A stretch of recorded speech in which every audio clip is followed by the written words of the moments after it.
সরকারি চাকরিতে কোটা সংস্কারের দাবিতে মঙ্গলবার আলো উত্তাল হয়ে উঠেছে দেশের বিভিন্ন বিশ্ববিদ্যালয় ও শিক্ষা প্রতিষ্ঠান। সকাল থেকেই শিক্ষার্থীরা বিক্ষোভ ও বেশ কিছু সড়ক মহাসড়ক অবরোধ করায় বন্ধ হয়ে যায় চলাচল।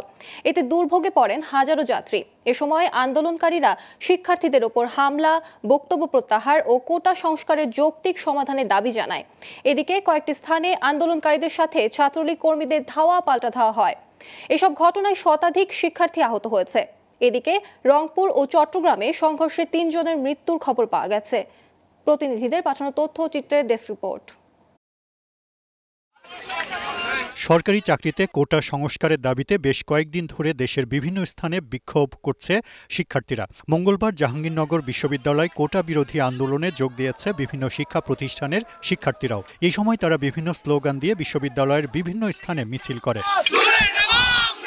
এর আগে গতরাত জুড়ে শিক্ষার্থীদের সাথে ছাত্রলীগ কর্মীদের মধ্যে ধাওয়া পাল্টা ধাওয়া হয়। এতে আহত হয় দুপক্ষের 10 জন। পরিস্থিতি নিয়ন্ত্রণে পুলিশ এসে টিয়ার সেল ও রাবার বুলেট নিক্ষেপ করে।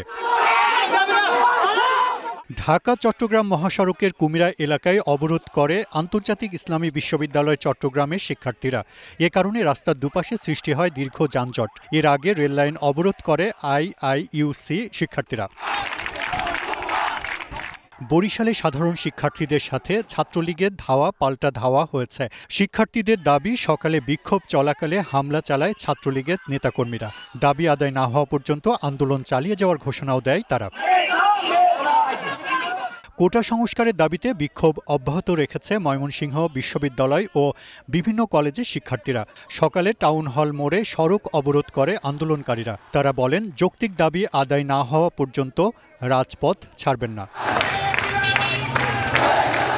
যশোর বিজ্ঞান ও প্রযুক্তি বিশ্ববিদ্যালয়, সরকারি এমএম কলেজ ও মহিলা কলেজের শিক্ষার্থীরা সড়ক অবরোধ ও বিক্ষোভ করেছে। এ সময় আন্দোলনকারীরা শিক্ষার্থীদের ওপর হামলাকারীদের আইনের আওতায় আনার দাবি জানায়। চাঁপাইনবাবগঞ্জে মহাসড়ক অবরোধ করেছে পলিটেকনিক ইনস্টিটিউটের ছাত্ররা। এ সময় মহানন্দা সেতুসহ মহাসড়কে দীর্ঘ যানজটের সৃষ্টি হয়। খবর পেয়ে সদর থানা পুলিশ ঘটনাস্থলে যায়। কোটা সংস্কারের দাবিতে নওগাঁ মেডিকেল কলেজ শিক্ষার্থীদের একাংশের মানববন্ধনে হামলার ঘটনা ঘটেছে। শিক্ষার্থীরা জানায়, মানববন্ধনে মুখোশধারী বেশ কয়েকজন ছেলে বাধা দেয়। বাকবিতণ্ডের এক পর্যায়ে মারধর করে তারা। এদিকে কোটা বিরোধী কর্মকাণ্ডের প্রতিবাদে লালমনিরহাটে মানববন্ধন করেছে মুক্তিযোদ্ধা ও মুক্তিযোদ্ধার সন্তান কমান্ড। দুপুরে লালমনিরহাটের মিশন মোড় চত্বরে ঘণ্টাব্যাপী এ মানববন্ধন হয়। এতে বক্তারা মুক্তিযুদ্ধ বিরোধীদের শনাক্ত করে নির্মূলের দাবি জানান। Global television news desk.